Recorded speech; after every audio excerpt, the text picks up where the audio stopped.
നിങ്ങളുടെ ഇഷ്ട പരമ്പരകൾ എക്സ്ക്ലൂസീവായി സൺ നെക്സ്റ്റ് ആപ്പിലൂടെ തികച്ചും ഫ്രീ ആയി ഇപ്പോഴേ ആപ്പ് ഡൗൺലോഡ് ചെയ്യൂ. നിധിയുടെയും ശിവാനിയുടെയും പേരുകൾ എഴുതിയ തുണ്ടുകൾ റെഡിയാണ്. ഇനി ഇത് ഷഫിൾ ചെയ്യണമെങ്കിൽ ഒരു കണ്ടെയ്നർ വേണം. അതാ കണ്ടെയ്നർ റെഡിയാ. ആഹാ, വെരി ഗുഡ്. ആ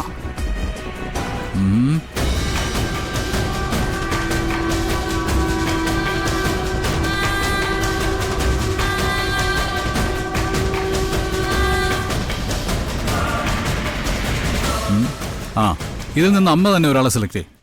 ഏട്ടത്തിയല്ലേ വലിയ ഭക്ത, ഏട്ടത്തി തന്നെ സെലക്ട് ചെയ്യട്ടെ. ഓക്കെ, പാറു കൊടുത്തേ.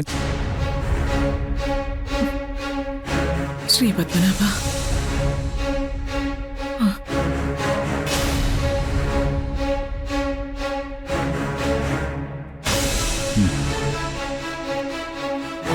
തുറന്നു വായിക്കേ.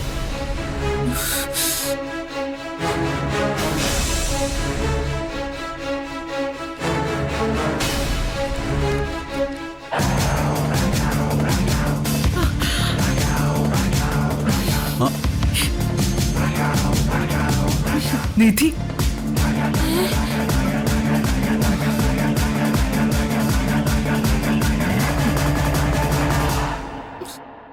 എവിടെ നോക്കട്ടെ. ഓ, സംശയം.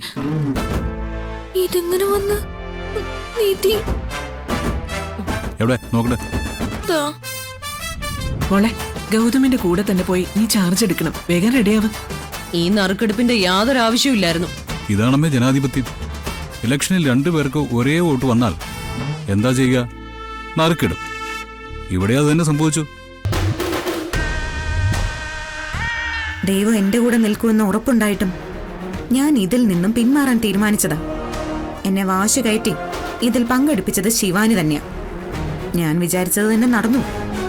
ഇപ്പൊ ഞാൻ കരുതുന്നത് ഇത് വിധി എന്നെ ഏൽപ്പിച്ച നിയോഗമാണെന്നാ.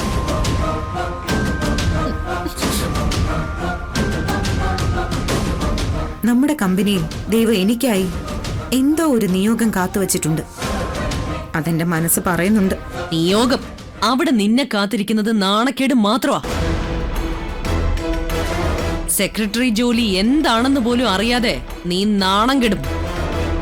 ഈ നിൽക്കുന്ന ഗൗതം പോലും നിന്നെ തള്ളി പറയും. നമുക്ക് കാണാം ആന്റി. എന്താ ഇത്? നടന്നത് എന്തായാലും അക്സെപ്റ്റ് ചെയ്യുന്നതാണ് സ്പോർട്സ്മാൻ സ്പിരിറ്റ്. സത്യത്തിൽ അമ്മ പറഞ്ഞ പോലെ സെക്രട്ടറി ആയിട്ട് ശിവാനി തന്നെയായിരുന്നു എന്റെ മനസ്സിൽ.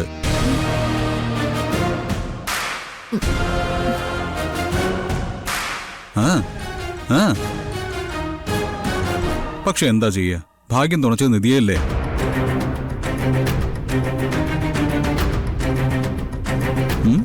പോയാ എടാ, നിന്റെ സംസാരം നിധിക്ക് തീരെ പിടിച്ചിട്ടില്ല. സെക്രട്ടറിയായി നീ ആഗ്രഹിച്ചത് ശിവാനിയാണെന്ന് കേട്ടപ്പോ കടന്നല് കുത്തിയ പോലെ അവളുടെ മുഖം വീർത്തത്. ആ വിയർപ്പ് ഞാൻ മാറ്റിക്കോളാം എന്റെ പാറു. ശിവാനി